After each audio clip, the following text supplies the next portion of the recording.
Noting that all 5 members are present, we'll call the meeting to order at 4:05 p.m. Are there any additions, deletions, or corrections to the agenda? All right. Any persons present not on the agenda who would like to speak today? No. I assume that everyone got their meeting minutes from the last meeting. Nancy, thanks for putting those together. I didn't have any corrections. Did you all note any? Their motion to accept them as presented? I'll make that motion. Okay, I'll second. All in favor? Aye. Aye. And then moving on to old business. Wayfinding signage update. I can give a brief one that the no feeding the wildlife signs are in. They got produced yesterday and should be delivered tomorrow. And I'm going to install those myself. And then the Hiker 5 signs were also produced yesterday. So I'll get those distributed out for trailheads. At the next PRT meeting, I will present an option to add 3 more wayfinding towers that will help guide the way to Red Butte. And those would be paid for privately, not out of the grant for wayfinding signage. So I will be presenting those. Any questions or other discussion about wayfinding? Just since the board, voted down the paid parking, something that we do need to look at is possibly where we want to have, visitor hiking parking signs that show where the visitors and hikers are supposed to park. So we sort of need to keep that in mind as far as what kind of design we want to look at, where we want to put them, and that kind of thing.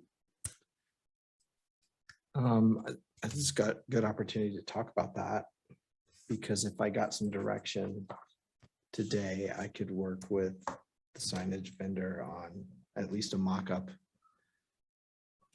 I've sort of envisioned a sign about the same size as a standard trailhead.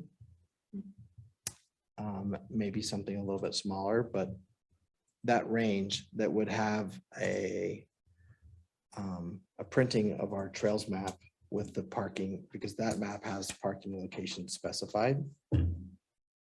So that's a visual on where to park. And then the parking rules for Green Mountain Falls, which we need to come up with, and suggestions. But then also looking at where the paid parking company had park here signs, because I think we'll have to replicate that. I think we should reduce the number of those, but definitely. So we need park here signs, and then we need something in close proximity to the trailheads that talks about Green Mountain Falls parking rules. And for instance, no parking in residential areas. And things like that. And Well, I think we'd also talked about like a Belvedere and Hondo saying emergency vehicles only, something to that effect, so that people have a reason for not parking there. But then also having, I think you called it the more harsher parking, where it basically has an ordinance on it so that people can be ticketed if they're parked in the wrong place. yeah, and I think we have to list that ordinance on whatever our main town rules for parking are, so that there's some bite for the marshal. I have a, excuse me, I have a question. Is there any area along the main corridor of Green Mountain Falls that has has parking restrictions? One of the things that I've noticed is there is coming into town, let's say roughly in the area near the old marshal's office or on the other side of the Foster connection there, people will pull in with RVs, very large vehicles occasionally. Is that, I don't know if there is any restriction on parking through the town. Is other than no visitor parking out in residential areas. There is a residence along Foster that frequently has a large vehicle in front of it. Yes, there is. And that's a situation that I don't know it has ever been addressed or has ever been followed up. You see people routinely there, and they did park there during the paid parking period as well. My gut answer is that that's a code enforcement issue and not something that we're going to cure with. Right. Okay. I just wanted to anticipate that. Just kind of salt that in to say perhaps that's something the Board of Trustees wants to talk about. Mhm. Yeah. So that's just a commentary more than anything. No, it's a good one because it is difficult to get through that area because of that. There's several large trucks and the RV all combined right there. So it is difficult to get through there sometimes. I've got a comment. Since we haven't, since the paid parking is no longer an issue for the town, I think this is a good opportunity to make sure we have the areas, or at least the perspective is where not to park, no parking, and make sure we have all of our no parking areas designated with a code sign. And then all that's left after that is enforcement. And I think our parking issues will go away for the most part. I tend to agree, especially because we're advertising Joyland and the other parking area, Red Butte East, Red Butte West, whichever way those are. And then we're adding parking, diagonal parking in front of the tennis court. We've opened up parking across from Sunday King's house. So there is a lot more parking than there used to be when you add all that together. So I think that no parking signs in the right places is important. And if we're being asked to identify those, we can. If we're being asked to come up with signage, we can. Any comment on whose responsibility it's going to be? Sorry, I was diving through some things. The Yeah. question was just for clarification, whose responsibility is for signage For for parking? designating the no parking areas and make sure it's posted with a code sign.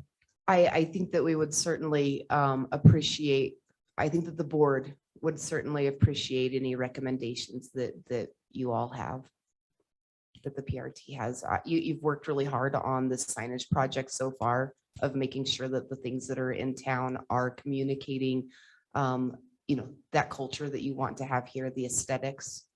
I think that my own personal thing is that I would like to see things be consistent. And I think that you all are on the right track.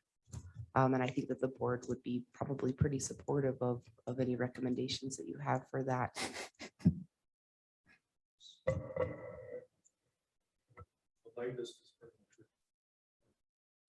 Right.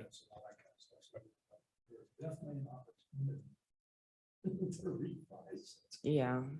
I think we're in reaction mode right now. And I think that there's going to be some things that we could do in the short term here just to get us through this season, with the idea that we're going to have to find a long-term solution for next year and, subsequent years. With that being said, it sounds like that we can sort of have time to think about this and keep it on the agenda. And I agree with you, Dawn, that the no parking areas need to be designated. But I also want to let you know that trail ambassadors, people will pull in and they'll say, can I park here? So they also need the signage for where they can park. So I think we need to do both of those. If I can comment, what I've seen in other towns is they designate residential zones, and then there's an ordinance or code that just says no visitor parking in residential zones, and there's a map that shows where people can park, and then you can have the enforcement based on that one section of code, and then have your more positive park here signs instead of no parking signs all over the place. So that'd be a way to easily define where public parking is. Yeah, I was gonna comment too, that just that public parking, that those words right there are really what people are pretty well trained to look for when they're going into another community. You see that public parking sign, and that's really indicative of where people are used to parking. I agree. However, in a rural town such as Green Mountain Falls, we don't have curbs. We have very little parking bumpers, markers. And so there's a lot of areas, if I didn't know, I wasn't, is it okay to park here? Can I pull off the road? It's dirt, no curb. So that's another challenge.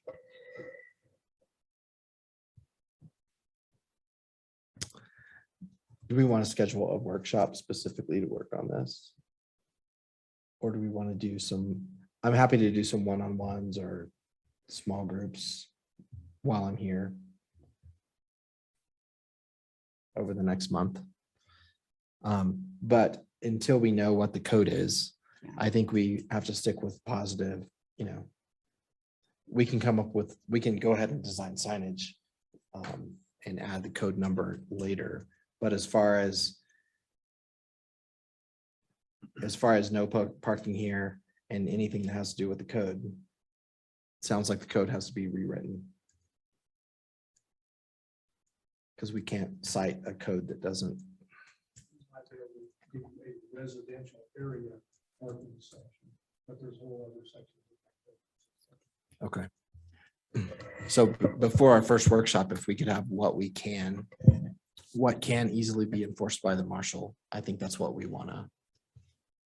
So we want to cite. A personal comment is I feel like I'm like a reasonably intelligent person, but when I drive in a town like Manitou, I get scared. There are so many signs, and the fines are horrendous. I was like, the only place I ever park is next to the guy who lives there, and I know. So I hope, I don't want to make it complicated personally. Okay. No, I think we all have an aesthetic that we are enjoying and we want to stick with it. But we do want to give them something that's enforceable to the marshal. Yeah. I would think it should be just parking in designated areas only. I mean, otherwise we're going to have signs, just like you commented, signs everywhere. Yeah. If we're trying to designate, no, you can't park here, can't park here. It's kind of, public parking in designated locations only. So it does sound from the comments that we do sort of need a workshop Mhm. to where we can just talk about this. So It does. I'll reach out to you if it's okay after the meeting with a couple of options, because I need to have the full Okay. green box schedule in front of me before I commit. absolutely. Well, let's talk about that tomorrow Fine. with the board. So we're gonna continue that when we next meet, to be determined. Who would like to give an update on the gazebo lake renovations? I certainly can. Thank you. So we've gotten through the first phasing of redoing the rock wall, the rock boundary area. I don't know if you've had a chance to take a look at it, but the pathway that's put around there is quite attractive. I foresee when we start having a little bit of seating coming up, it'll be really, really pretty. He did a great job of really bringing that area up to where water's not going to run through there either. And is primarily done with any disturbances to the lake, other than maybe bringing it down a tiny bit in the next, during the summer season. I don't foresee a lot of impacts to the lake the lake body of water itself at this point in time.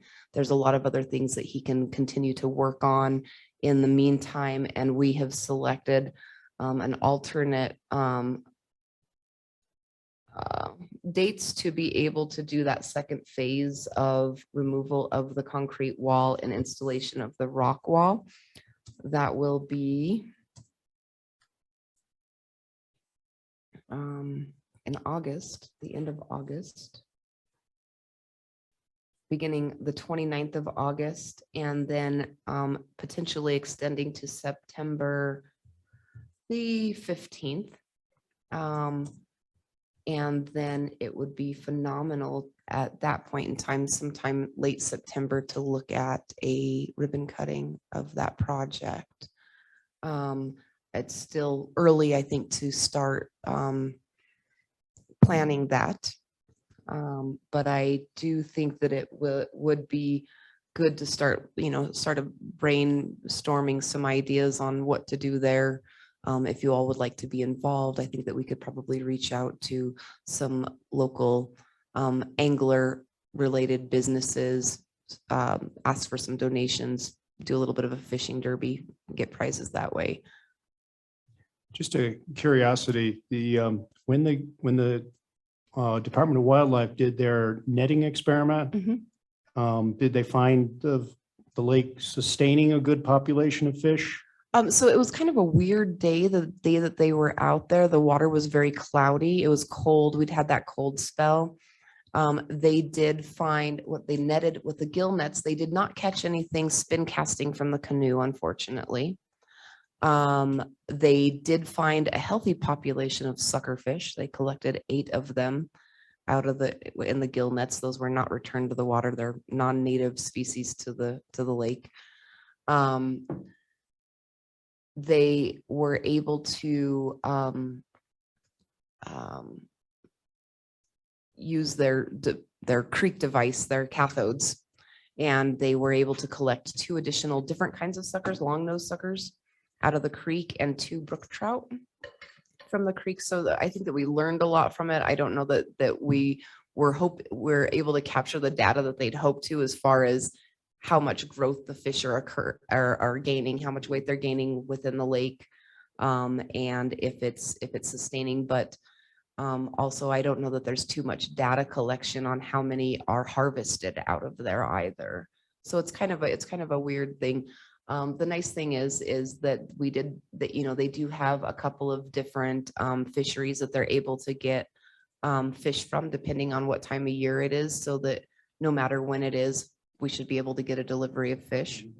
And really what they were looking for at that day was any gill lice that might be present in those fish. They'd found a lot of gill lice and catamount. Of course, with catamount draining into our area, they suspected that they might find some, and that really influences their decision on which variety of trout to put in there. So it'll be interesting. I think it's worth finding out from the public if they have caught a fish there, if they're able to look under their gills and see if there's any there and photo document it, because it's useful information. And it could help impact, what ends up going in there. Yeah, you're welcome. Next on the list is Cwp Grant update. I'll just let you continue. Perfect. So I did receive some correspondence from Colorado Parks and Wildlife. They received a lot more applications than they were expecting for that particular program. So what that means is that they need a little bit more time than they anticipated to be able to make some informed decisions and make sure that funding is going where it's going to make the most amount of impact. So I anticipate that probably before your next meeting, we'll have a better update on that. All right, and then the Goco Grant. The Goco Grant, I really appreciate everybody's support in getting that concept form put together. I think it's nearly ready to be submitted. I would like to be able to be positioned to have the majority of a grant application ready to go should we be invited. I feel like with the footwork that we've already done and you know, the encouragement of their staff, I feel like we have a pretty high probability of being invited to apply. I don't want to put a ton of effort into an application without knowing for sure, but the turnaround time is very short in between when they would request that and when the application, or when we'd be invited, when the application would be due. And then, of course, being able to have that already approved by the Board of Trustees. So what my plan is for that is to get at least it drafted. There's going to be a lot of things that I'm, you know, new to the community that I'm going to need support on, some background information, and wanting to make sure that it really captures what the goals of the community, the goals of the PRT are. So what I thought I would do with that is get it drafted, get it sent out, and then solicit any feedback that you all have. If there's portions that you're really passionate about and would like to supply a portion of the narrative, I'd be very appreciative of that. And additionally, I think that we will need to get some letters of support staged. Very good. Any other questions on that, guys? So Becky, you'll reach out to us. Okay. Thank you. So we'll then move on to new business item 6A, rerouting of the American Discovery Trail presentation. Gordon Wines.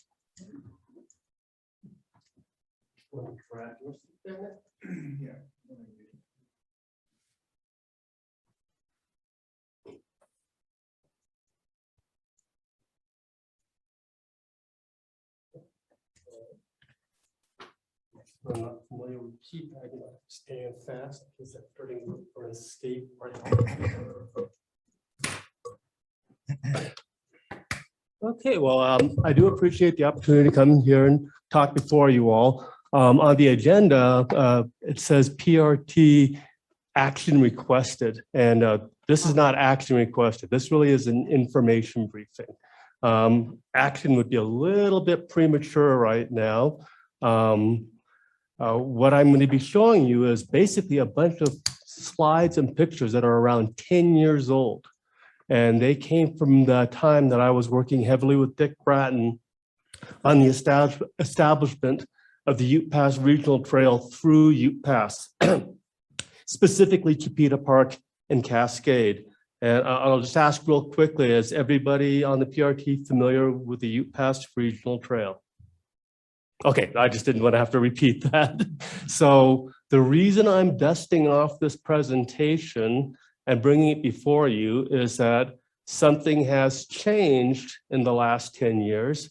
And that thing that's changed has been the building of the trail sky space, which up until now, I don't think there was a lot of appetite or desire to really explore improving an urban trail through the town of Green Mountain Falls.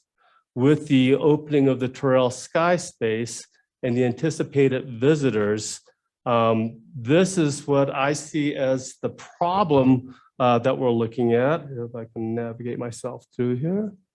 First page down on this one. Yep.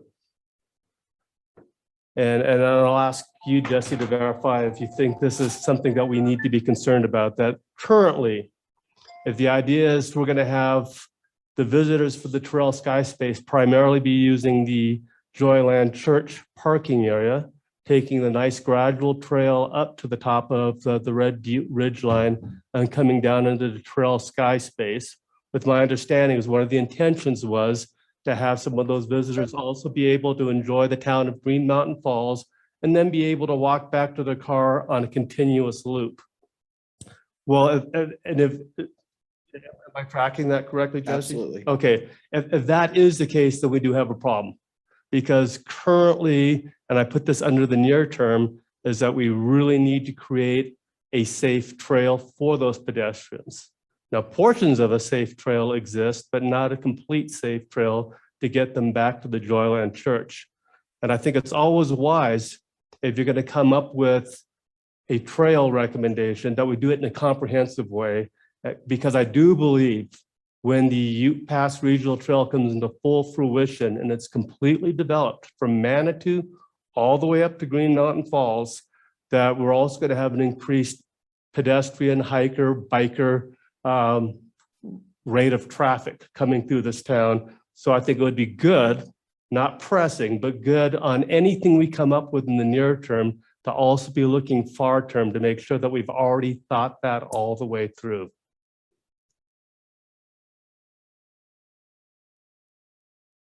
Let's see a bit. I'm locking up. Okay. Okay, when looking at any trail upgrades, and I'll be honest, most of us here who have been formally trained in trail design, trail building, it's pretty much out in the wild, but there was a little talk at the trails designs classes on urban trails. And the biggest consideration on any urban trail is trying to separate people from vehicles. So how do you do that? Well, there's distance, terrain, and fencing. That's how you do it. Why do we do it? That's the second point, to keep our kids, pedestrians, mountain bikers, runners, and hikers away from the high traffic area for everybody's safety. I'm suggesting, just having sat through many a contentious trail negotiation process, that it's best to avoid or not even use the word eminent domain. That's an ugly word. I think it can be done exclusively on lands that Historic Green Mountain Falls Foundation owns, that the town owns, and on easements. I will put out that I think to the greatest extent possible, avoid the use of concrete construction, otherwise known as sidewalks. Sometimes that's impossible. And if you go down to the area right around Ute Pass Elementary School, you'll say, oh, why are they building all those sidewalks? That's actually the Ute Pass Regional Trail, and their engineers have determined that because of drainage issues, the only way to accomplish such a trail is by building basically a sidewalk. Aesthetically, I don't think sidewalks really fit up here. For those who are runners, they don't like concrete. And of course, people on bikes, when they fall down, don't like to hit concrete. So sometimes it's unavoidable, but it's an option out there. And then any trail design we look at, it should be compatible with what the county has determined for the Ute Pass Regional Trail to the greatest extent possible. The county will, and I have had discussions with the county planners, the county will always defer to what the town wants. They say what the town wants goes. So they will not fight us anywhere, but it should be compatible. Okay, a little bit of history. This is what the Ute Pass Regional Trail, or the American Discovery Trail, currently looks like all the way through the cities of Green Mountain Falls. This was done back when Dick Bratton was the mayor. When I asked him why he thought painting a line along a road was a great idea, his answer was, I wanted to support the America Discovery Trail folks back in Washington, D.C., so they could click off Green Mountain Falls from their map of places where the Ute Pass or the American Discovery Trail has been built. He fully acknowledged it wasn't a great trail, but he said it was the best I had at the time, and that's why I went for it. I will point out that this white painted line, as you drive up and down Ute Pass Avenue, especially after a storm, it disappears. It provides no protection between cars and pedestrians.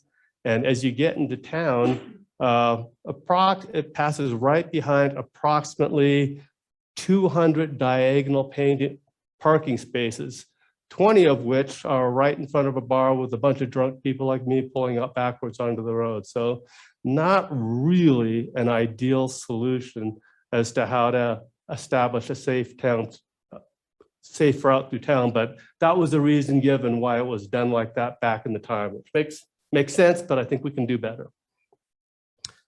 So don't bother read this whole thing. I'm just going to say, this is merely a suggestion of a potential rerouting. This would be under the comprehensive plan. It would address some of the trail sky space concerns, but this is the comprehensive plan. It will make a lot more sense. I just left this in, so it's part of the presentation. If you want to go back and review it, makes a lot more sense when you look at this all in pictures. So currently what we're looking at right now, I'm going to grab the mouse, if it's going to let me show. So that yellow portion, it's not going to appear on the screen. There we go. That yellow portion from here down to here exists. That is the current Ute Pass trail from the elementary school all the way up to the little parking lot that the historic Green Mountain Falls Foundation established right across from that small park, at which point the trail then turns into that white line that you saw on the 2 slides ago. That red portion has already been built behind the elementary school, goes all the way down to Winnemucca. It is a sidewalk, and it will probably continue to be a sidewalk for the vast majority as it works its way down Chipeta Park Road towards the Fountain intersection. They haven't completely done the alignment there, but that's kind of what we can expect to see. What I'm suggesting under the comprehensive plan is we do our very best to get off of Chipeta Park Avenue because it's the main heavily traffic thoroughfare here in town. Can I make this a little smaller, Greg? Can I make this a little bit smaller? We're not getting the whole image. How do I pull back? Make it a little smaller. So I can see it. There we go. That'll work. Great, thank you. So once again, this is the bird's eye view. 10 years ago, Google Earth Maps. Here you can see we're at the parking lot. If the hyperlinks are going to work on this. Am I on an open presentation? Or is it going to break my hyperlinks? It's in the PDF, so it may have broken the hyperlinks. I can bring up the PowerPoint itself if you want. That would be preferable. Okay. But what I'm attempting to do here is, in addition to getting the bird's eye view, I've got those hyperlinks that are going to show you what it looks like street level, just so you can better visualize what's the suggestions. And oh, by the way, at any time, I was hoping this would be an open conversation, not just a presentation. If there's anything that anybody wants to question me on, please just jump right on. I did try to look at those enlargements and the links didn't work on them. No, it has to be on PowerPoint. There we go. Go to presentation. PDFs are great for saving memory, not for doing anything else. There we go. One up. Okay, there we go. So here we are at, it'll be easier for me to look at the screen when I do this. There we are at the park. One suggestion would be to use fencing to do separation, physical separation. Another suggestion, if we head up, would be, and there you can see, and that would be an example of using fencing to separate it. Maybe the roads department would have another problem with that. But we also have the option, I'm showing you, this is up in Woodland Park. You can use sidewalks. And that provides you with that little, if you look at the little small image, curbs are about 3 inches. That does provide quite a bit of protection between pedestrians and a motorist. Let me see if I can get this to go. And then if we were to do that, even with the sidewalk, I'm breaking my links. Go back. Once you get up to El Paso Avenue, I'm suggesting, and this is purely a suggestion, there's probably other great ideas out there. We route off of the off Chipeta Park Road, which is the main thoroughfare. There you see going up Chipeta Park Road. Turn onto El Paso Avenue. At that point, you could use a crusher fine trail bed like you see on the rest of the Ute Pass Trail, which I find significantly preferable to concrete. Keep on heading up El Paso till you get close up to where the Hotel Street Bridge is. And even though the trail sky space didn't exist back at the time that I made this presentation 10 years ago, I'd already put in what I'm calling the alternate trail that actually would probably be a really good route over to the most logical route over to the Terrell Sky Space, where the road comes down to El Paso. And just sticking back at the original route, and I had actually discussed with the county trails planner. He suggested just going through the existing trail in town. So it's the cheapest, it's easiest. And I did bring up a concern about events going on, especially like Green Box, that we may not want people tracking through. They said, well, you can cross that bridge when you come and do it. But that was his immediate suggestion. But if we go back to the alternate trail, and the Sky Space entrance would be somewhere around there, I could also see an option of creating your own trails, staying away from the park, coming down. There's already a beautiful little bench down there, and either crossing the creek in front of or behind the farm stand and coming around. Go back to your presentation. And one of the things you can tell that this presentation is more than 10 years old is notice there's still a Green Mountain Falls Town Hall on that. That was before it got burnt down, where I had that proposed suggested red line running through kind of like the back alleys of town. Well, right now that would even open up where the old town hall was at, and that falling down shack that we used to store our tools in as a possibility. Gordon? Yeah. I had a question is when you're making that turn on the red line back towards the contrail, I presume, is there any right of way that's available to us to continue down Fountain Creek? Worth exploring. I would say that probably the residents that live on that road would have a huge problem with it, which is why I never even looked at it. But definitely worth exploring. I mean, this is not an end-all be-all brief. This is just showing possibilities are out there. Is this all the possibilities? Clearly not. This is just a, maybe there's something we can do, start the conversation presentation. It is by no means, I'm saying you must follow this routing because that's not a good way to design a trail. That should be a very deliberative process with a lot of people and stakeholders involved. This is just to find out if there's interest in pursuing such an option. So I wouldn't get too hung up on the routing I'm showing you, but yes, the routing that I am showing you does involve getting on the contrail, using the contrail. There you see the contrail before we put stones on it. It's very nice and wide, could easily improve it. And what I'm suggesting is you follow around the backside of the park to establish a trail. We're well off the road until we come to what I call the problem area. This is the tough nut in the whole process to solve.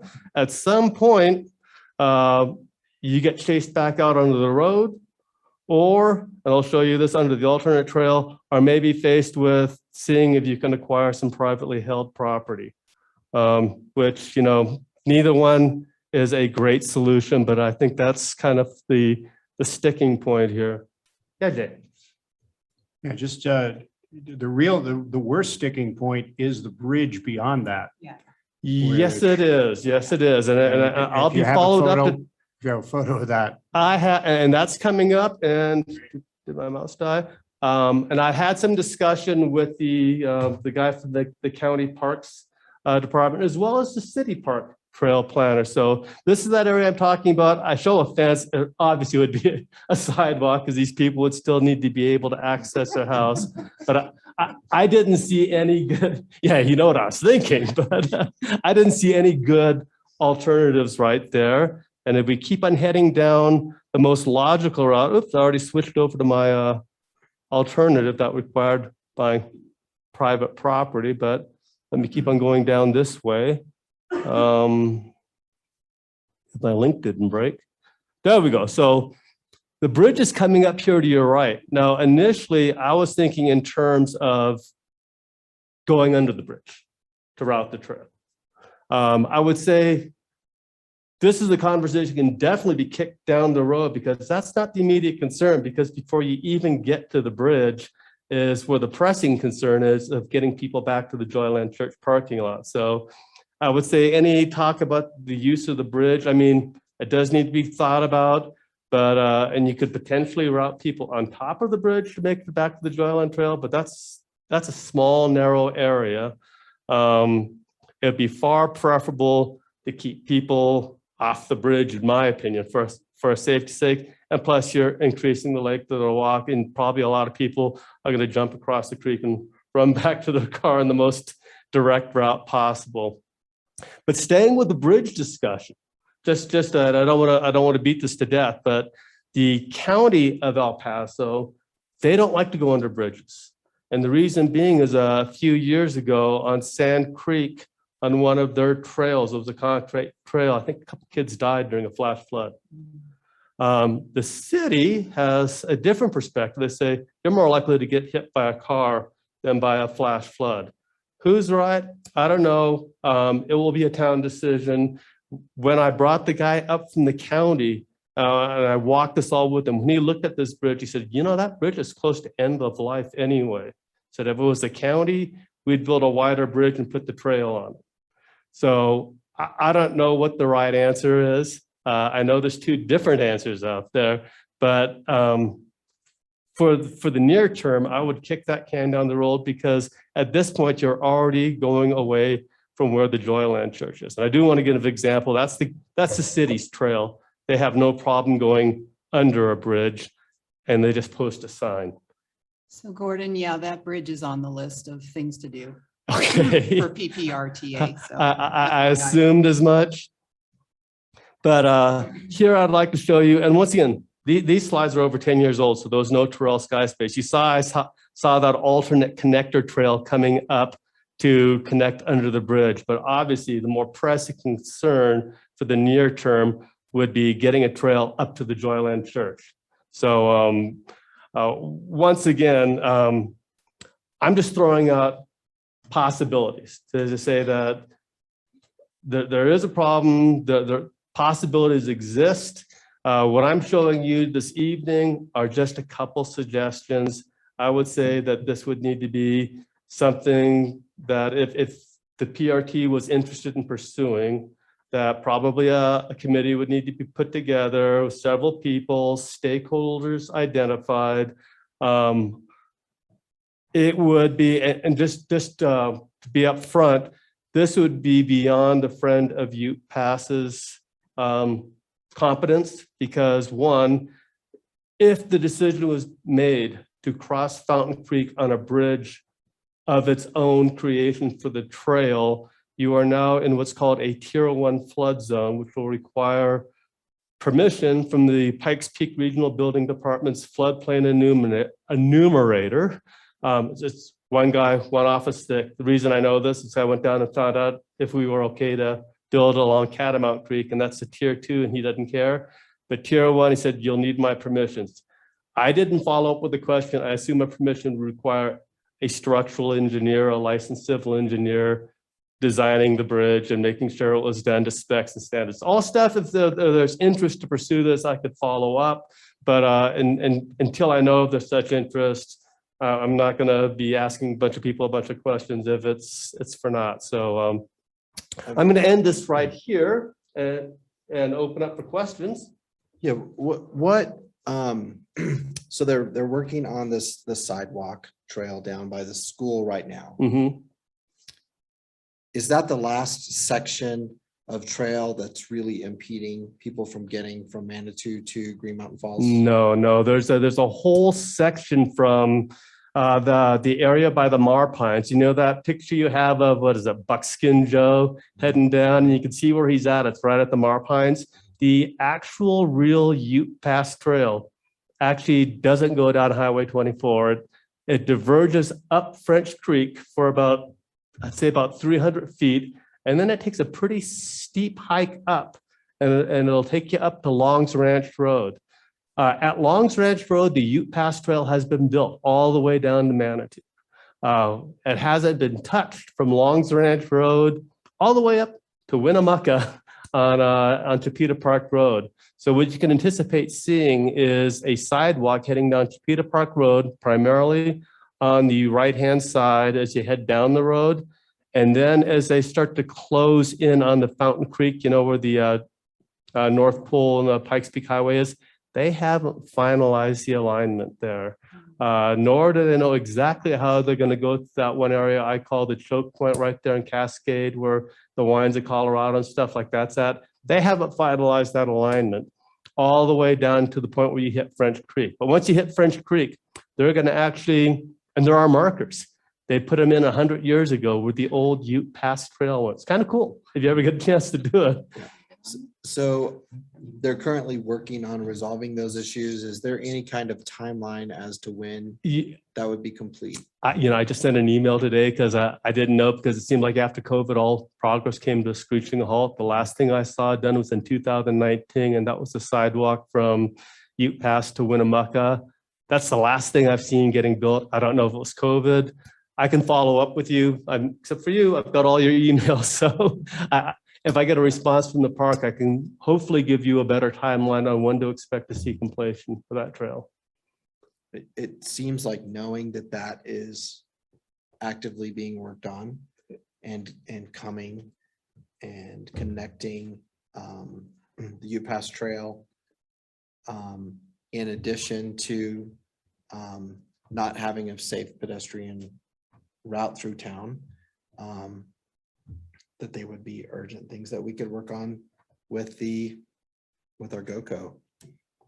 I mean, I think it's a perfect thing to roll into our goal. And you're Goco. speaking specifically Green Mountain Falls. You don't have to worry about unincorporated El Paso. That's already been covered and that's going to happen. I just can't tell you when. No, we're working on applying for a grant to develop a master plan. And I think this is beyond the skill level of anyone here. And because there are multiple reasons that it's important to get it done, it's a good project to apply for. 100% concur with that. And I would also say, I mean, I hope there's not a sense of urgency, but if nothing else, because the trail is opening up in a week, we're going to get a big data point on how much just that population is going to affect the urgency of, and once again, I would say the urgency is to connect Terrell to Joyland, because I'm just going to conservatively guess here, at least 5 years until the county completes its portion of the trail from Winnemucca on down. But I'm swagging there, but I'm saying realistic, about 5 years.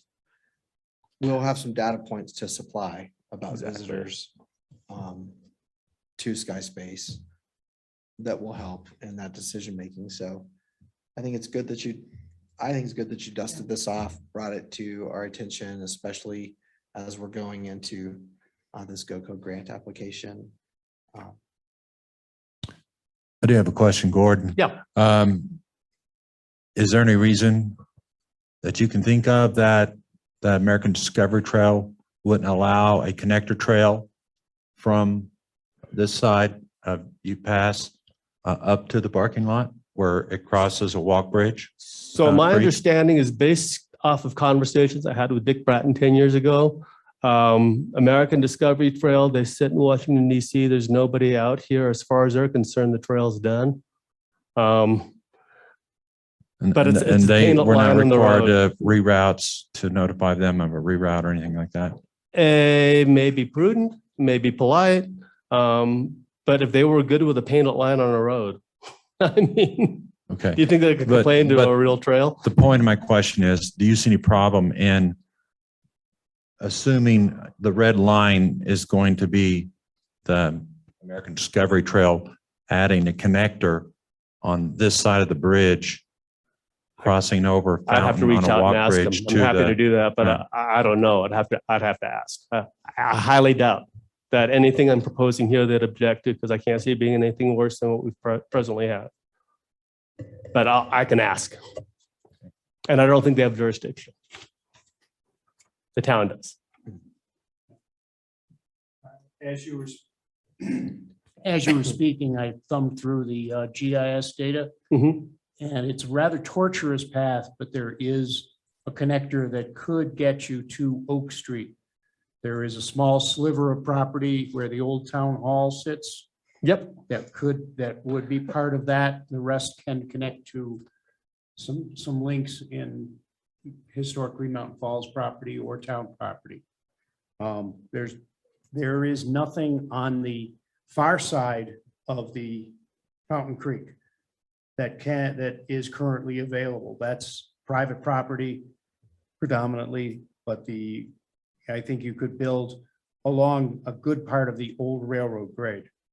That's just, an observation of first step kind of. And that's an excellent example why many people need to look at this, and not Yes. just me. Yes, this is not. I mean, this I'm needs not multiple saying eyes, yes. I'm not saying this is definitive, Yeah. but just quickly asking, because you mentioned the possibility of the bench of land on that would be the south side of the further bank, the right bank of the creek. I never remember correct directions, but on the far side on the same side as the Terrell property, that's further down. That's all private.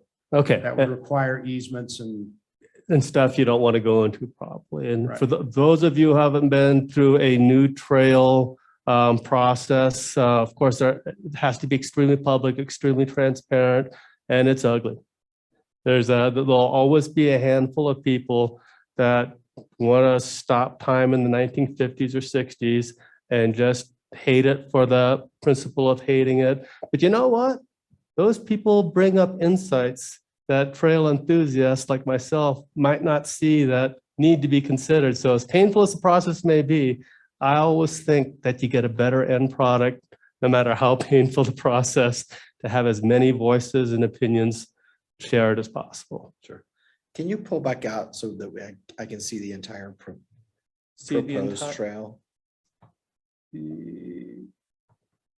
If you have that in this presentation. I do not have one master slide that shows it, from God's eye level for the entire town, just in little segments, just because I was using, Google Earth photos. Either that, no, I wasn't using Google Earth. I was using El Paso County Assessor website and just pulling back on that. I mean, I could come up with something and email it to you if you want to have a full thing. And I really didn't want to get too geeked up on any one alignment, because I think the whole idea was just say, there's things we can do. And all you're getting is one each Gordon Wines looking at something that requires multiple eyes to come up with a good alignment. It's just a start point. So requiring no action today, I think this has been a great discussion and something great for us to be aware of that we can be working towards. Any other questions before we move on? And if anybody has any requests for information, just send me an email. I don't know if there's something you want to talk at next meeting. I can be there. Otherwise, I can just respond by email. I'm not sure my being at another meeting will advance anything, but I'm happy to be here. Question, is this going to go on the back burner? Is this going to go on our agenda to consider some future date? Where do we go from here? My gut feeling is that we should see what shakes out with the Goco grant. And if we're eligible, to list this as a priority in it. And Don, I think there's a lot of goodness to waiting for Greenbox to happen and getting some data points there too. I mean, it'll give us something to go off of that we don't have right now with a population flow that may require at least that one segment that will have a better need for the urgency. And so right now, they're going to be on Pass Avenue returning to Joyland. Crossing Pass 2 different times. Do we need a crosswalk, a designated crosswalk at Joyland? Because there isn't one.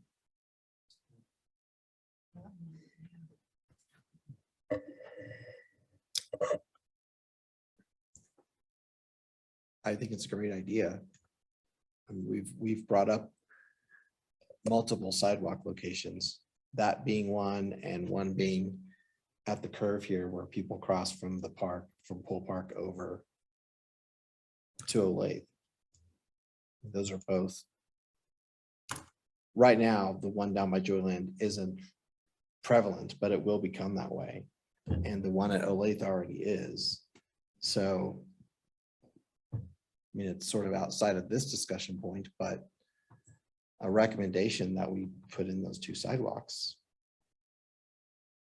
Sidewalks, you mean crosswalks? crosswalks. Okay, thank you. Sorry. I'm Okay. like. Orange cones, that kind of We're stuff. Not putting a sidewalk on that. Okay. I'm from the country. We don't have these things. But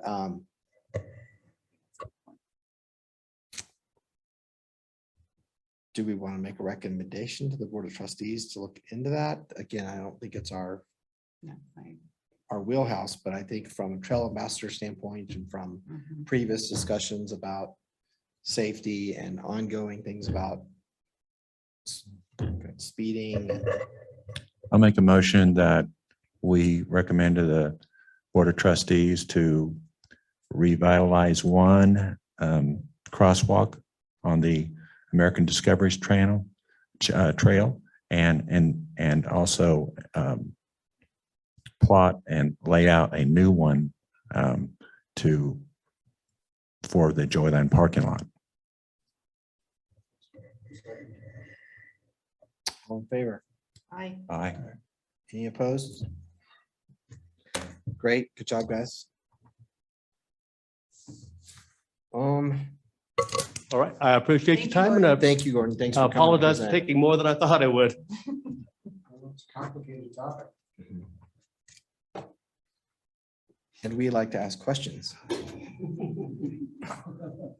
That's a good thing. It is a good thing.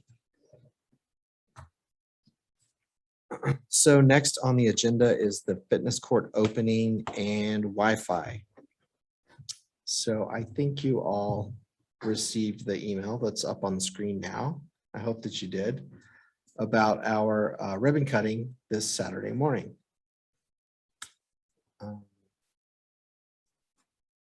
Did anyone not receive it? Are you all aware of it? Do you have any questions?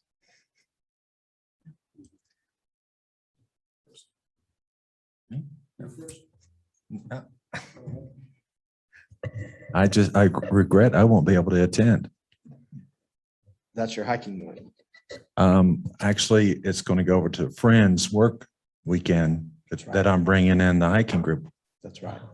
Okay. Yeah. Yeah. Very cool. Well, we will have to do our challenge another time then. Our fitness court challenge. Oh. Um, Just for the record, doing a fitness course challenge with Don will involve carrying 8x8 timbers. You know, it'll be like at one time at Scottish the Highlands. at the Bronc Day, there was a rail running competition. And that might be akin to that. So we'll have a couple. I think of Don's got us all beat if it's carrying Yes, timbers. that's why I was sort of anticipating. I'm warning you that you'll be carrying.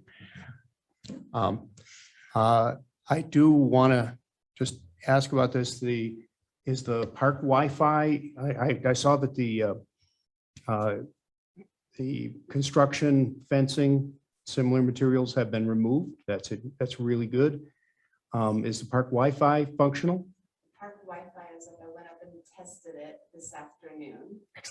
It matches the stuff on signs, the name of the connection as well as the password. So that all does work.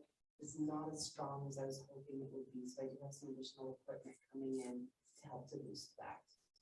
It does work. I tried it right where that was this morning when the crate was still there. So I tested it right there at the edge of the crate, which would have been the furthest point Mhm. at the fitness court. From that, it will get stronger. Okay. So that is up and going.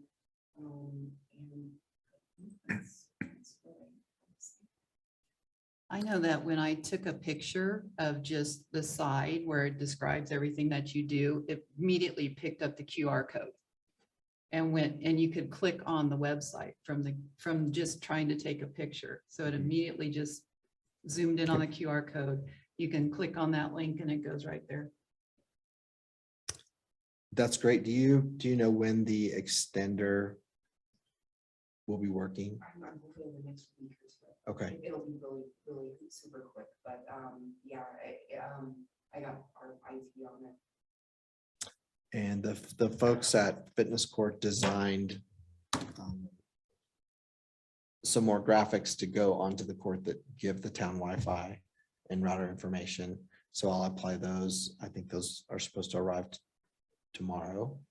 And then materials to paint one of the pedestals or some signage is supposed to arrive today, and I'll get that to Jay.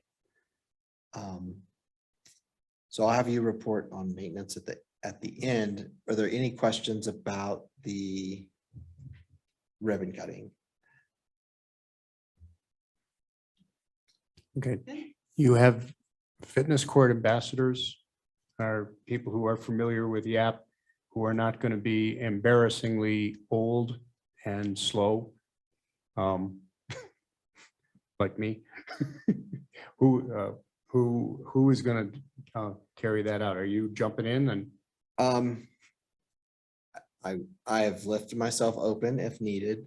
My son will definitely be participating. Good. I have another local person, Jordy Burson, who's your new neighbor. He will be participating along with a friend of his and Jay. Perfect. Yeah, so there'll be a variety of people. Exciting. It is exciting. And then Mr. Cassie, just for ongoing information, is bringing his personal fitness trainer in immediately following Greenbox, and he will be offering daily demonstrations for a few weeks, and I'll give that information out at the opening. So that just happened yesterday. And then Jay signed off on the project and learned about maintenance and what to look for, because it is the PRT's responsibility to make sure that it's being maintained properly. So you want to report on that? Yeah, I met with the installers of the fitness court last Wednesday. And they were finishing up the last bits of the court. And they went over the procedures or conditions on the situations of the court. It is an extremely durable structure. The only thing that will require, in my mind, any continuing observation would be sweeping and cleaning the court periodically to make sure that leaves do not stain the tiles. The tiles can be colored a little bit. They can be brushed off relatively easily, but they will accumulate debris. There are small seams between. The seams are sealed. They would not cause damage to the structure, but for aesthetics, you want to keep the place as clean as possible. So that would be roughly like every 2 times a week, I think. One sweeping the surface of the court and checking it through. And that's an activity I'll start off. I may tap the town crew to be familiar with that. I don't see anything that is significant other than that. The graphics on the station are extremely durable. They're a shrink on vinyl film that's very, very durable. We do have a stock of paints and colored material to match any scratches or any damage that might occur over time. There is nothing that stands out as a problem. The material will last real well. Similar courts, in Craig's commentary, have existed at altitude, for example, at Avon, and in very bright sunshine conditions, places like Phoenix. One of the suburbs of Phoenix has a couple of those, a couple of similar courts. So I think that we'll be in good shape with that, and that will carry along well. Having signage to highlight the procedures to access Wi-Fi is essential, though, and that would be great to have the town that have the specific website cited in the report. I don't, other than the QR code, I don't believe the QR code will lead you to it. But if you not familiar with that and you try to go to just the website, you have to connect onto the pool park Wi-Fi to get to that point. And that, for for non-tech people like myself, that may complicate things. Yeah. So I anticipate that the Klingon, that the graphic that we're getting, I've asked that information be on it. And if not, I will go into sign Yeah, making mode. We'll get it. We'll get that. ASAP. Maybe since it's been almost a year since we presented the maintenance plan and the checklist, let's examine that again at the next PRT and just sort of Okay. suggest responsibilities. Yeah, that's in the, would it be the April 2021 meeting? Maybe so. I'll go through that. I'll find that document. Yeah, and I have it. I'll Okay. send it to you. Yeah. Well, I'll look. Don't worry about it. Okay. That works for me. Any other things on the fitness court before we move on? Unfortunately, I won't be here. I'm headed to Durango Saturday morning, so.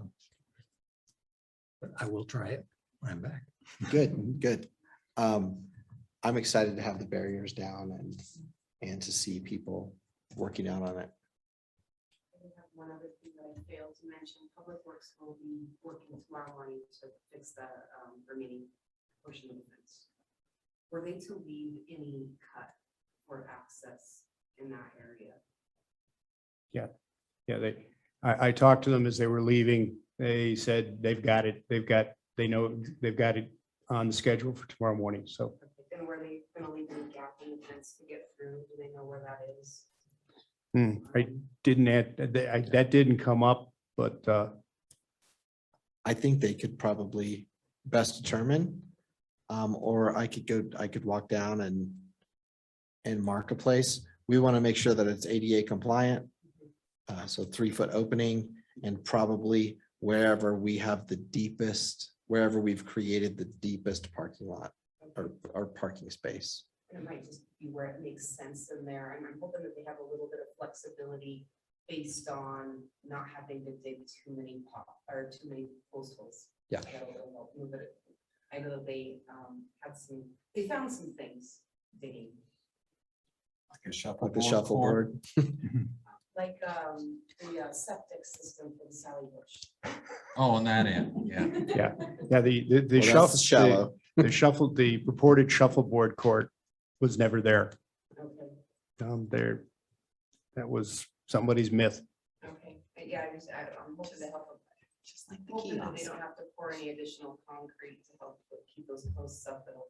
We've got a little bit of a short crew this week and just have the morning to complete that tomorrow.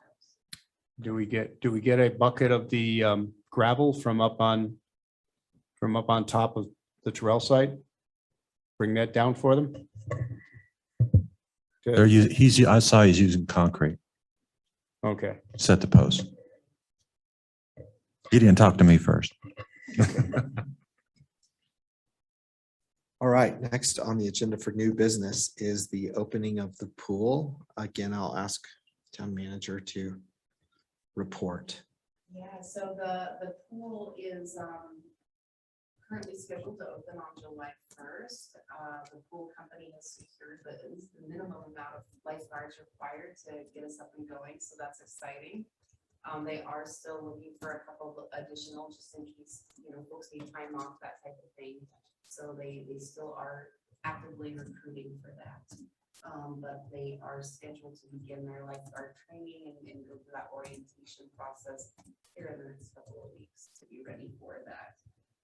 In addition to that, we do have, quite a few things that still have to occur at the pool. It's undergone some pressure testing. We guys have to replace a couple of pipes. They'll be filling it up here before too long, firing up the boiler, checking out those components. So you may see pool or water in the pool prior to opening day. That's what's happening there. And, you know, it's sat empty. I think the last time that I saw that it was open was 2018, is that correct? So this is definitely gonna be a tryout year. I don't anticipate things that we're not gonna have some hiccups, but we'll keep working through it and get it going. We are looking at still having a tablet there installed where people are able to purchase their pool pass. But likely for this year, once they purchase their pool pass, it will be probably a sign-in sheet. It'll just be a paper sign-in sheet, so where we're able to document use. So still a little bit archaic in that process, but you know, we'll have a lot to improve for next year. In addition to that, something else that I wanted to touch on.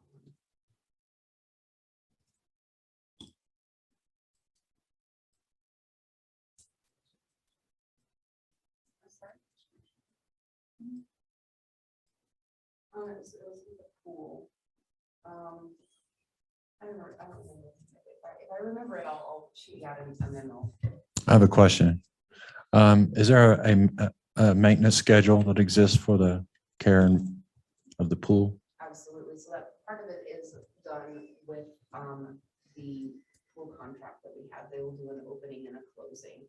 And particularly, we kind of looked at the contract and to see what made sense without it being open prior. Public Works was really happy to have that assistance. And what we did is we swapped out in the contract the weekly cleaning piece of it to where Public Works will help with that. And it's really basic. It's cleaning the scum line once one begins to occur. There's a piece of equipment that we will need to purchase for it. It's a pool vacuum, essentially. It helps to get out the small debris that might go in there. It's a relatively inexpensive piece of equipment. And will really do a good job of helping assist any of the filtration system that the pool already has. Outside of that, we are scheduled to, on opening day, have the inspector from El Paso County Health Department come out, just sample the water. She comes out once a season. She said that she has driven by for the past couple of years and never seen water in there. It's like, so that's that. And yes, there will be a process for the pool staff to request additional maintenance and cleaning needs that they have. It's all through their ticketing system. They put in a work order. It's a pretty easy process. It alerts us that additional things need to occur. What about things like water temperature, chemigation, anything like that in the schedule? So that will be checked daily or hourly as required. You know, there's a standard, and I can't quote it because this is my first time with the pool. So, but there is a standard for operation of how often the temperature needs to be taken, the chemicals need to be checked, those types of things. The pool staff through USA Pools Management is not able to add chemicals. That'll be something that our public works staff will have to do. Dusty went and got certified. Took the training for last year. So he was able to get certified. He knows how to add the chemicals, but it will be pretty regularly during operating hours that the chemicals are checked in it. And then if they need to be adjusted, they will be adjusted by town staff. Do you plan to use that solar cover to help heat the water? That's a good question. I didn't realize that was a solar cover. I thought it was you know. There is a tarp. There is a cover, which was something we'll get to at the end of the year, but because it was rolled up inside instead of covering the pool. But I believe there is a solar cover too. Yeah, it's still rolled up. It's inside the pool building. So That would, of course, help with the keeping it warmer. yeah, and our energy efficiency too, I'm sure would probably improve from utilizing that. So I'll learn about that a little bit more. How do you plan to fill the pool? So it'll be municipally sourced this year. Are you going to pay for it? I believe that we have that agreement with CSU to where they provide us water. We are able to fill it with no cost. But they don't know, do they know about Yeah, filling the pool? I reached out to them and kind of let them know that that we've had issues with the well. And that for the purposes of this year, they are gonna see an increase in our water. I hope that that's something that through our Goco grant, we can identify, fixing that, well that's there as a resource, right? It supports all of our parks. We're able to utilize it for irrigation, watering the parks, do all sorts of things, and being able to have that asset and protect it, restore it, I think is really a pretty big deal. So hopefully that's something that we can achieve through that Goco grant. I think it's kind of costly to do. I think my main concern, and I think you addressed it, is that you've notified, okay, and they understand they're going to get a big water bill. Okay. Okay, good, great. Thank you. Any support or action that you need from PRT? I think that we're probably going, I have pretty short staff on public works right now. There's quite a lot of work that needs to be done down there. They did get in there and do some weed whacking and cleanups and stuff. But I think the facility itself could use to have a good spring cleaning to get it ready. And I think a work day, I'd be willing to put on my scrubs and come and help if that's something that everybody would be willing to also pitch in. I think if a couple of hands in a few hours, we can make some progress.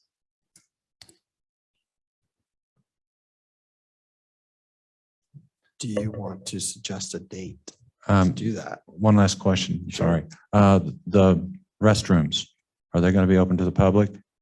No, And how are you going to manage that? we have porta restrooms that are already outside stage. The restrooms will be open to the pool public, users of the pool, but not outside of the pool. So just honor system? Yeah, and I think we don't advertise that as a, hey, come in and use this. People's children are gonna be in there Okay. showering. I prefer to not have that open to the public outside of patrons of the pool. It is under video surveillance. It's a little bit more than an honor system. There's been a camera installed. I'm sorry, I didn't hear that. Camera? Yes, there's a camera installed over the front video of, or over the front desk. So it'll be monitoring our equipment when we use it to sign in.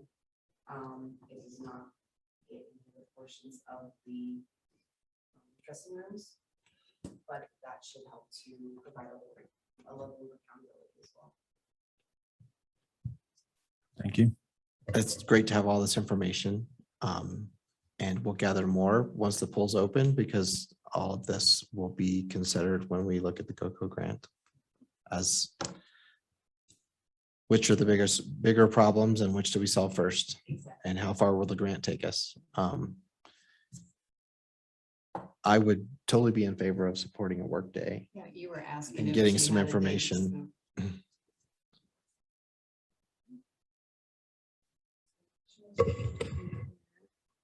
Oops.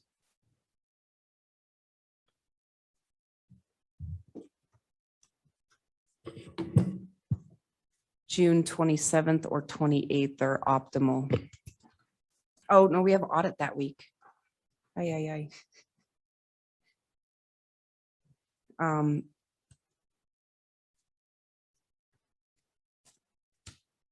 Either that or early next week, anytime, well, no, it'd have to be, we could do a Juneteenth birthday. Or we can figure out some time on the 27th or 28th. Preferably the 27th.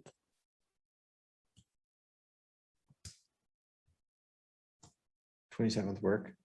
What day is that on? It's a Monday, and if we were to do it later in the 27th is Monday.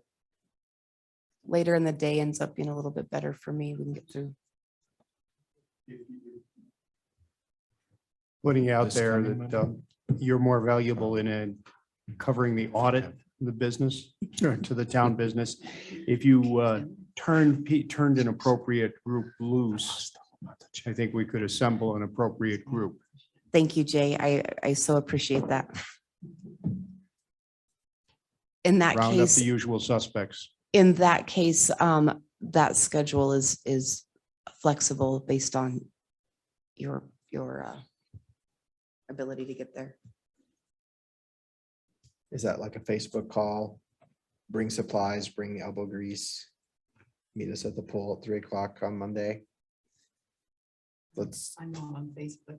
no, I'm just, I don't think that there's a ton of work that needs to happen. I think it needs a shop vac and maybe the pool hosed out if it's not full by then. I'm hoping to have that piece of it done. It's really more of organizing the office area that's in there, getting it, making sure that that it's tidy, ready for that pool staff to come in, and making sure that the dressing rooms are ready. Jay, it sounds like you're volunteering to be the point person. Yeah, I will. And I'll help. I'll start that process. I'll solicit a significant number of people. If it's possible, I'd like to just walk through the building so I know what I'm looking into. But Perfect. if you or Nate were able to just meet me at the pool, either on the way in or the way out of work in the morning, that would be a excellent way to line that up. I'm free all next week. Okay, perfect. And I'll be around the next 2 days as well. So if it works Sure. to go pop in there. Okay. Right, I'm gonna move us on to the next item of new business. And Becky, I think I'll have you again frame where we're at with Stilling Basin and Memorial Bench area and what you would like from this group. Again, so this project, we are looking at a tentative start date of the middle of July at this point in time. We have lost a little bit of ground there just in the contract negotiations. So I think my biggest concern there right now is I need help moving some geese. In order to be able to kick that project off ideally prior to kicking that project off, we'll need to relocate the graves of up to 5 geese that are there. I have a pretty reasonable idea of where they are. As well as there's a historical marker there, and the benches, the far northwest side, I want to say, of the park will not be impacted. So that's an area where we can stage things. I don't know that we're going to have as much funding as we had hoped to be able to redevelop that into a park. But I think that it also lends for another really great opportunity with our Goco study to envision that park as more of a memorial park space. It makes sense. It's where a lot of the benches are. And with, the geese there as well, it all kind of lends to that. So right now, my biggest concerns are really quite literally moving the geese and getting identifying a new location for them within that same area. Do we still have some pin markers? I think that ends up being the thing of being able to pin out where that new location should be, and moving the benches out of the way for that to be able to begin. I think I'm gonna ask a couple of questions to share a thought. Do we know if these geese were encased when they were buried? I am not certain of that. I can make a phone call and find out.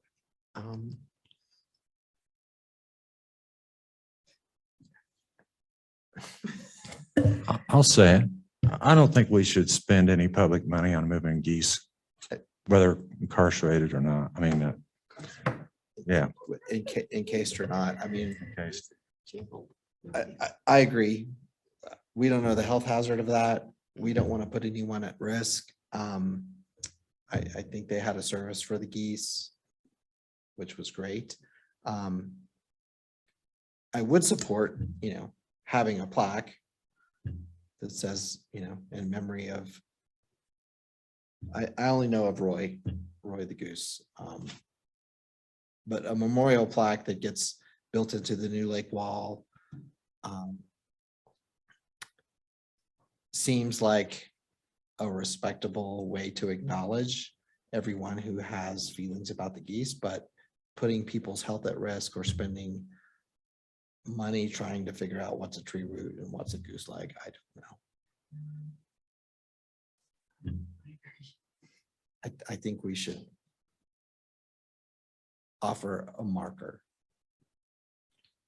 Perfect. I would love to have some guidance from the PRT to be able to take to the board. Sounds like a motion. Well, is there a better idea? I just threw one out. I agree because I don't have any emotional attachment to that, but there are people who do have emotional attachment to that, just like they're gonna have emotional attachment to all those trees that are gonna be taken Mhm. down and the benches that are gonna be moved. So I think honoring their emotional attachment, having that memorial plaque that, maybe we can put out the wording to it, maybe get some community feedback on the wording. And like Jesse said, honor it that way. I think that's the best way to honor the geese. The memorial benches, trying to move them, like you said. But we really, really need to make the public aware of what's happening with these stilling basins or the stilling basin and what the ramifications going to happen with that memorial park, because they're going to start seeing things happening and then you're going to get a lot of phone calls up at town hall. So I Right. think we need to do a lot of front loading. We need to let them know that this is in the works, mid-July. We're, in the process of relocating the benches. We're going to have a memorial plaque done for the fallen geese, and that the trees are going to be gone, Mhm. because I don't think any of the trees are surviving this, correct? Not any of those big ones, as Yeah. far as I'm aware. It's gonna be a pretty significant impact to that Yes. area. But at the same time too, I think that it's also gonna have a pretty big impact to the lake. Well, Yeah, and a positive impact in that way, right? And so it's really weighing. no, I agree with you. I just think people need to be educated, Right. and they need to be, a lot of it needs to be front loaded. They need to know what's coming. That way they're not, and I think that can be front loaded through social media. It can be front loaded through the mayor's monthly newsletter. It can be, the board can also address it when I do an advice memo as Mhm. far as this. It just, the residents need to know. So Perfect. Thank more you. information, the better. So if there's like three major impacts, the trees, the geese, and the bench. So why don't we like counteract each one of them as a gesture of goodwill? We've refinished the benches. I mean, they need new plaques, plant some new trees, and plaque for their pets. Perfect. Yeah, and I think we're looking to GoCo to do some major projects that we don't have the skill set. I think within this group, we do have the skill set to redesign that park area and have it include trees and a plaque. There are memorial benches that need to be redone. It's a place where we could have a memorial plaque for, wildlife, and even, I don't know, maybe for the trees. That's a way that the public can really help in the design of the park and the wording of the plaques, and maybe, maybe we're naming that Memorial Park and having some town input on how that looks. Perfect. I think our group can handle that. Yeah. Would the PRT be willing to assist in facilitating some public meetings to get some public buy-in in the redesigning, in some design elements, right? Capturing those design elements of what that park is, what the community would like to see there. Absolutely. Sure. Yeah. Perfect.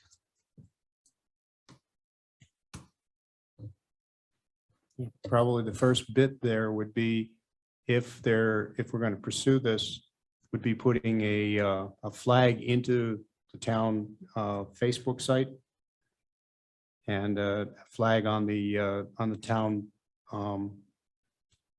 other than the PRT's meeting minutes, which are probably a little arcane to most people, putting something on the front page of the town website so that it is referenced as this is a consideration that the For example, that the we may make a motion to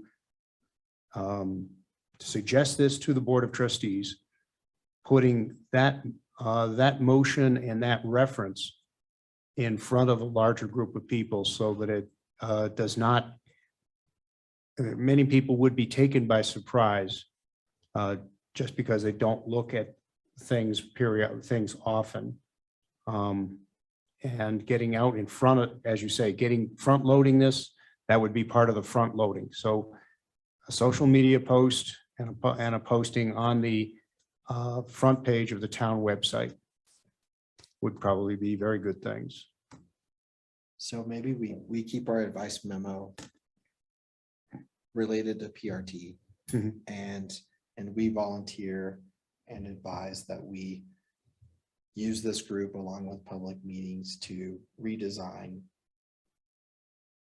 what we would like to call Memorial Park. And then we leave it to, assuming the Board of Trustees accepts that recommendation, that notification comes from the mayor or from the town manager through, or a report by Carolyn Bowers, warning, this is what's happening. I always do it at a construction site of this is what's happening. These trees are coming down, geese are being moved, benches are being temporarily relocated. The plan to mitigate that is a new park designed by the PRT with public input. Some kind of, but that's really all town staff and the mayor. We're really just volunteering and asking to help with designing and facilitating the new park. Right? Perfect. Yeah, Does and that sound- I think probably what we, for the purpose of this year and getting through that project, yes, the front loading of the information, I totally agree. We probably need to get on top of this pretty quickly. At least once the contract is awarded. That's kind of my trigger. Once the contract's awarded, we'll start there. The next piece of it ends up being, kind of that envisioning session, the public input session. And with the idea that probably it's going to be late in the year before this project is done, late in the summer season. And so there's probably not going to be a lot of opportunity to make those implemented changes this season, but with, this winter as an opportunity to redesign that for a plan for next summer. Does that make sense? We should probably have that visioning meeting Soon. very soon after those trees go down, just to dissipate some of the disappointment.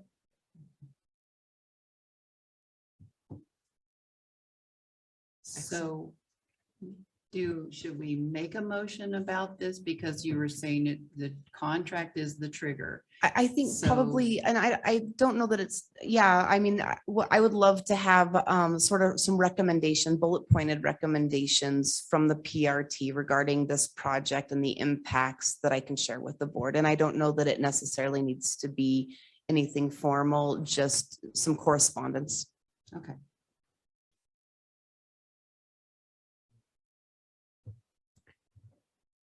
So that would be PRT sends a comment to the board highlighting the impact of the Stilling Pond proposal to the community, just listing the three impacts, and say that we are willing to discuss or advance more detailed descriptions of the final view. What we're looking for the board to validate this approach.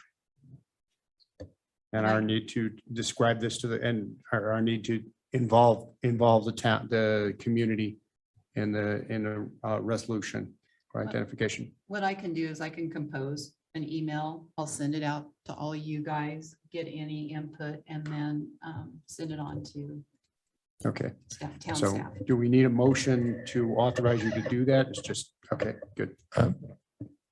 Just one question before we Sure. say yay to that, but what's wrong with making a motion from the PRT to the BOT in lieu of the pending Stelling Basin construction and the impact on what would be Memorial Park. We would like to move the authority to compose a plan for the impact of that construction.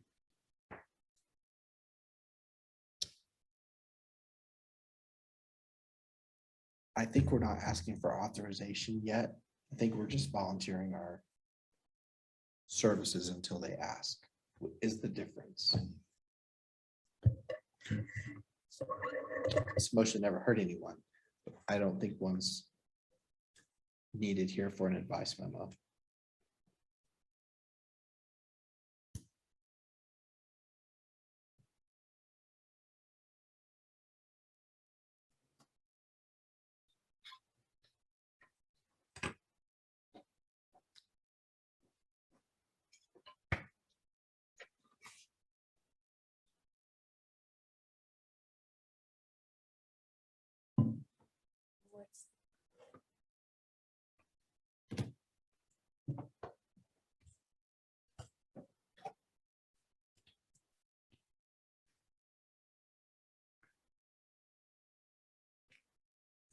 We're non-quasi judicial.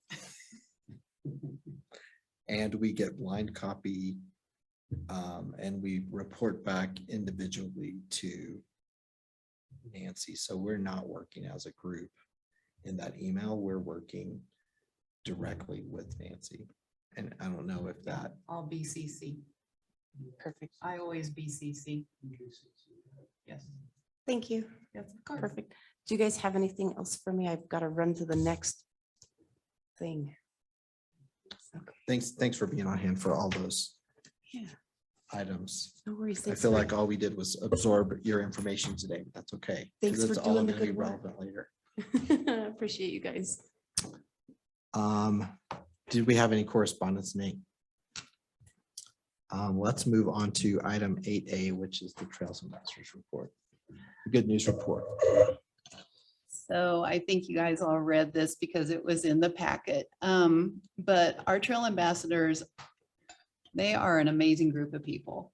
And I am very, very fortunate to have so many wonderful volunteers because they are, this is a shout out to them. They're doing a great job. So you saw the first weekend, Memorial Day weekend, is 181 hikers we engaged with. The next weekend was 138 hikers.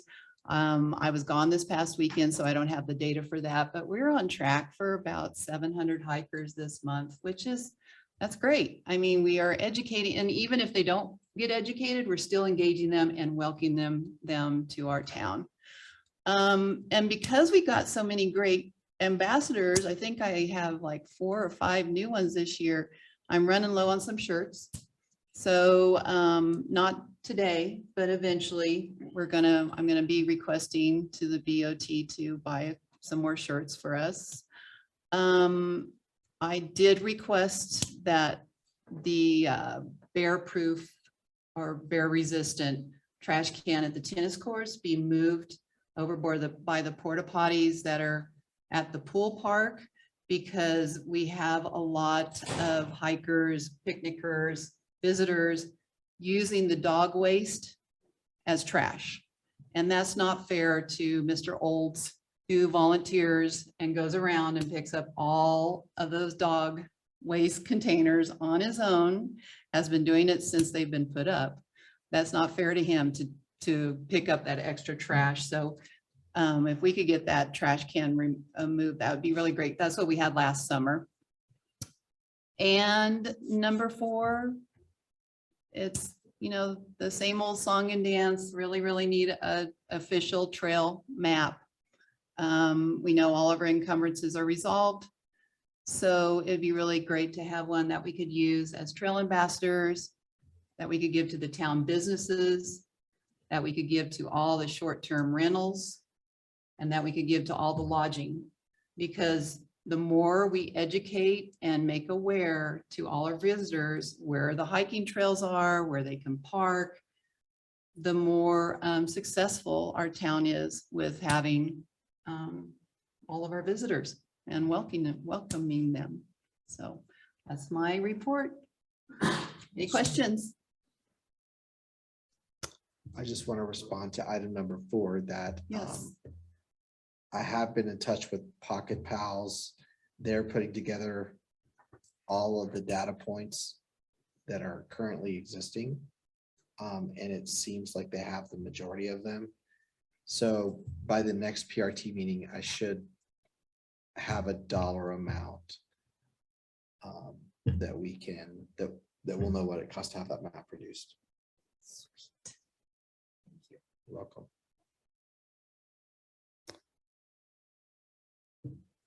Any other business before we adjourn?